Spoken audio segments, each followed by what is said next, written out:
बिस्मिल्लाहिर्रहमानिर्रहीम। आज की इस वीडियो के अंदर मैं आपको बताऊंगा कि जो नए स्टूडेंट हैं जो एडमिशन ले रहे हैं यूनिवर्सिटी के अंदर, नए नए जा रहे हैं, फर्स्ट सेमेस्टर के स्टूडेंट हैं, हर यूनिवर्सिटी के अंदर एक स्कॉलरशिप आती है फर्स्ट सेमेस्टर स्टूडेंट के लिए, वही एलिजिबल होते हैं।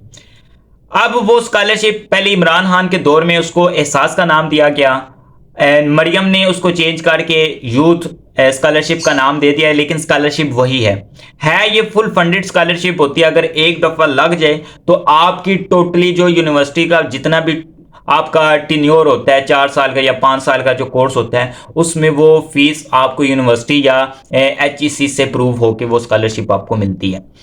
होती तो ये पुअर और नीडी स्टूडेंट के लिए है, लेकिन सारी यूनिवर्सिटी अप्लाई करती है।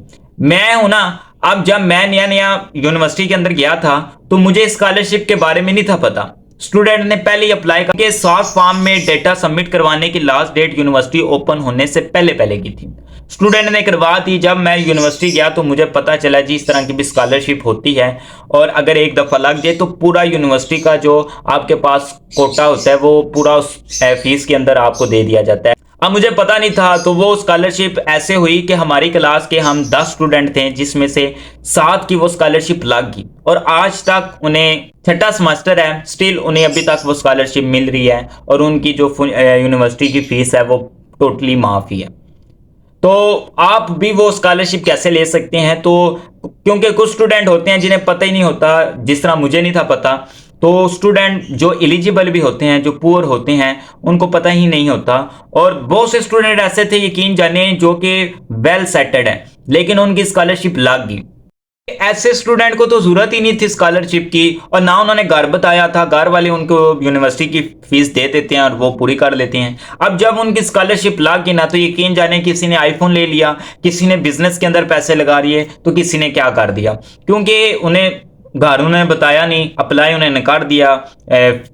उन्हें 95,000 स्कॉलरशिप आई थी फर्स्ट सेमेस्टर में, फिर इसी तरह थर्ड में 95,000, फिर इसी तरह फिफ्थ में 95,000। तो यानी कि ये देखें, इतनी ज़्यादा फीस थी जिसमें 2 सेमेस्टर उनके आराम से हो जाते हैं, लेकिन उन्हें घर बताया ना, किसी ने फ़ोन ले लिया, किसी ने बिजनेस में लगा दिया, किसी ने क्या कर दिया, तो एंजॉय किया।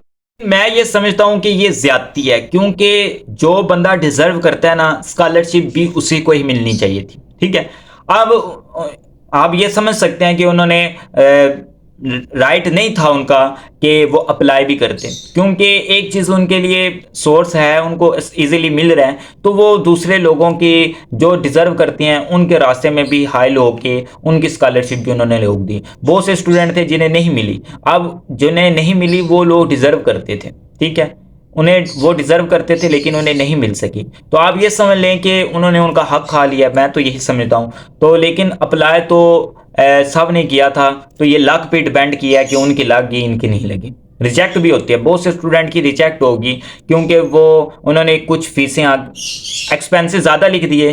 तो इतने लिखने हैं कि एक्सेप्टेबल हो, सेटिस्फाई हो, ये नहीं कि आप इतनी चीज़ें बढ़ा के, प्राइस बढ़ा के लिख दें, या इतनी कम लिख दें कि वो बंदा अगला जो इंटरव्यू ले रहा है वो शक में पड़ जाए, क्या वाली साहब की मंथली पे इतनी है, अखराजात ये बता रहा है, वो बता रहा है। तो वो यानी कि फिर इसी तरह आपके जो और भाई बहन हैं जो कि यूनिवर्सिटी में या फिर स्कूल कॉलेज में पढ़ते हैं, तो उनकी फीसें मिला के वो वालिद साहब की पे में पूरी हो जाती है, फिर भी आप अप्लाई कर रहे हैं, तो ऐसे केसेस को वो रिजेक्ट कर देते हैं। तमाम चीज़ें देखी जाती हैं, फिर जाके उसको एक्सेप्ट किया जाता है। लेकिन थोड़ी सी एफर्ट, वो मैंने वही कहा ना कि थोड़ी सी एफर्ट करनी है आपने। जब आपने लिखना है ना, फॉर्म फिल करना है, थोड़ा सा दिमाग आपने लगा लेना है कि मैं क्या क्या पुट करूं, वाली साहब की, फादर की क्या पे पुट करूं, और हाउसेस के जो एक्सपेंसेस हैं, या बिल, बिजली, गैस जो लास्ट मंथ आया, उनको मिल मिला के क्या मैं किस तरह कैलकुलेशन करूं। ये थोड़ा सा सोच विचार के करने के बाद ही होता है। डाटा ये थोड़ा सा बल्क में होता है, यानी कि बहुत कुछ आपसे मांगते हैं, तो लेकिन आप ले अप्लाई करना है। सॉफ्ट फॉर्म में भी पहले वो अप्लाई करना पड़ता है, फिर बाद में हार्ड फॉर्म में यूनिवर्सिटी के एडमिन में जाके वो फाइल आपको सबमिट करवानी होती है।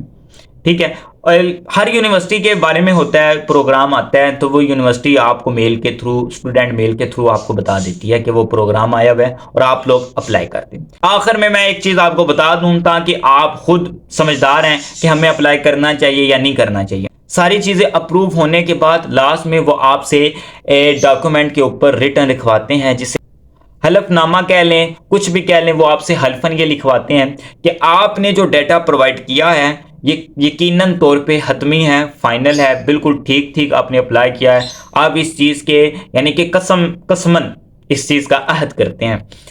ठीक है। अब होता क्या है, स्टूडेंट क्या करते हैं कि अपने वालिद साहब को बड़ा गरीब शो कर देते हैं। ठीक है, होता है इस तरह कि मेरे वालिद साहब किसान हैं, उनकी आमदन अगर 50,000 है तो 25 लिख देते हैं। अपने हाउसेस के जो एक्सपेंसिव हैं उनको उसे 20 की बजाय 50 लिख दिया। बिजली के बिलों को बीच में मेंशन कर दिया, गैस के बिलों को मेंशन कर दिया। तो बहुत कुछ इसमें ऐड करना होता है, बहुत डाटा आपने प्रोवाइड करना होता है। और दूसरे नंबर पे अगर आपके डॉक्यूमेंट एक्सेप्ट हो जाते हैं ना, तो सेकंड स्टेप पे आपका यूनिवर्सिटी के अंदर वो एक टीम आती है, वो आके इंटरव्यू लेती है। अब उस इंटरव्यू के अंदर जो चीजें आपने अप्लाई की होती हैं ना, वो आपसे पूछते हैं आपने इसमें क्या लिखा था। ठीक है, यानी कि जो आप साफ फॉर्म में डाटा दोगे ना, पहले आपने उसको रिकॉर्ड रखना। ये ना हो कि आपने वहां पे वालिद साहब की आमदनी 20 लिखी हो और इंटरव्यू में आप 30 बता दें, 25 बता दें, वहां पे आप पकड़े जाएंगे। ठीक है, तो जो जो कुछ भी आपने सॉफ्ट फॉर्म में अप्लाई करना है ना, वो चीजें याद रखनी है या उनके स्क्रीनशॉट लेके उसको सेव कर देना है, ताकि इंटरव्यू में हमसे अगर पूछें तो हम वही बताएं। और बाकी किस्मत पे लक पे होती है, क्योंकि रेशो होती है कि उस यूनिवर्सिटी के अंदर जिस जिस मेल या फीमेल स्टूडेंट ने अप्लाई किया है, एक रेशो के साथ उन्हें सिलेक्ट करते हैं। एक दफा क्या हुआ कि अप्लाई करने वाले जो मेल स्टूडेंट थे वो कम थे और फीमेल ज्यादा थी। उन्होंने मेल को ज्यादा प्रेफर किया, उन्होंने मेल जिन्होंने भी अप्लाई किया हुआ था मेजोरिटी को रख लिया। ठीक है, और आज तक उनकी ये स्कॉलरशिप लगी हुई है। फर्स्ट सेमेस्टर से लेके 6 सेमेस्टर तक मेरे साथ जो स्टूडेंट हैं या जो मेरे दोस्त हैं जो मेरे साथ उठते बैठते हैं, तो यकीन जाने उन्हें टोटली उनकी पे आ जाती है फीस। ठीक है, टोटली उनके पास आ जाती है और अच्छी खासी होती है स्टूडेंट। और यूनिवर्सिटी की फीस भी पे हो जाती है और कुछ तकरीबन 3-4 हज़ार बच भी जाता है तो वो खुद रख लेते हैं। तो ये बेनिफिट है, बहुत अच्छा बेनिफिट है उन स्टूडेंट के लिए जो कि वाकई डिज़र्व करते हैं, नीडी हैं, पुअर स्टूडेंट हैं, तो वो डिज़र्व करते हैं। अगर आपके होते हुए आपने ध्यान रखना है, यूट्यूब पर सर्च करते रहिएगा। अदरवाइज जिस यूनिवर्सिटी के अंदर आपने अप्लाई किया है वो आपको मेल के थ्रू समझा देते हैं, बता देते हैं कि ये स्कॉलरशिप आई हुई है तो आप अप्लाई करें। आपके पर्सनल में भी कभी मेल आ जाती है, नहीं तो आपकी यूनिवर्सिटी लगने के बाद यूनिवर्सिटी की मेल्स बनती हैं, यूनिवर्सिटी आईडीज बनती हैं, तो उस पर मेल आती हैं। तो अगर आए तो आप मस्ट अप्लाई करिएगा, क्योंकि बल्क ऑफ डेटा होता है वो आपने अप्लाई करना ही होता है। ठीक है, वो देना ही देना होता है। जब तक आप वो डाटा देंगे नहीं तो वो काम नहीं होगा। ठीक है, कंफ्यूज नहीं होना। इतने देखें, हमारे यूनिवर्सिटी में मेजोरिटी, मैं आपको बार बार इस चीज का कह रहा हूं, मेजोरिटी स्टूडेंट ने दिए थे अपने डॉक्यूमेंट और उनमें से ज्यादातर की स्कॉलरशिप लग गई।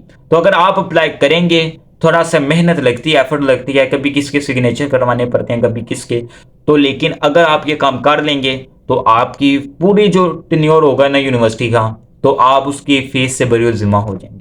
थैंक यू, मिलते हैं नेक्स्ट वीडियो में, तब तक के लिए अल्लाह।